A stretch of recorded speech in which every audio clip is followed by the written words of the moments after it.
স্থলপথে বাণিজ্য বৃদ্ধি আনবে দেশে সমৃদ্ধি, এই প্রতিপাদ্যকে সামনে রেখে এগিয়ে চলছে দেশের দ্বিতীয় বৃহত্তম স্থলবন্দর লালমনিরহাটের পাটগ্রাম উপজেলার বুড়িমারী স্থলবন্দর।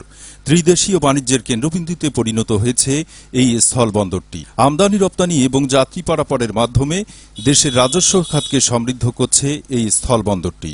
2023-24 অর্থবছরে 86 কোটি, 2024-25 অর্থবছরে 87 কোটি এবং 2025-26 অর্থবছরে 124 কোটি টাকার লক্ষ্যমাত্রা নিয়ে কাজ করে অর্জন করা হয়েছে 90 কোটি 66 লক্ষ 83 হাজার টাকা। বুড়িমারী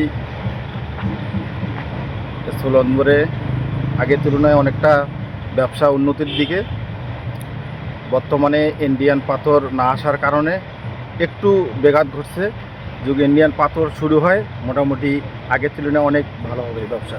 বুড়িমারী C&F অ্যাসোসিয়েশনের সাধারণ সম্পাদক ASM নিয়াজ নাহিদ জানান, আমাদের এই 26-27 অর্থ বছরে শুধুমাত্র পাথরের উপর নির্ভরশীল না থাকে বাকি যে আইটেমগুলো রয়েছে, পণ্য রয়েছে, যেগুলো অনেক ভ্যালুয়েবল এবং অনেক ট্যাক্স পে করতে হয়, তো এই আইটেমগুলো যদি চালু থাকে তো আমার মনে হয় যে এখানকার রাজস্ব অনেক বেশি বৃদ্ধি পাবে।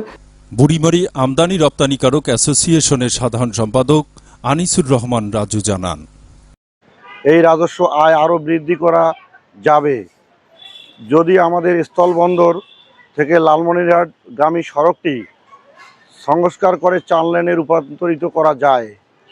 এলসি সংক্রান্ত জটিলতা যেটা আছে সেটার যদি সমাধান করা যায়। দীর্ঘ সময় কথা হয়েছিল বুড়িমারী স্থলবন্দরের সহকারী কমিশনার মোহাম্মদ মতলিবুর রহমানের সাথে।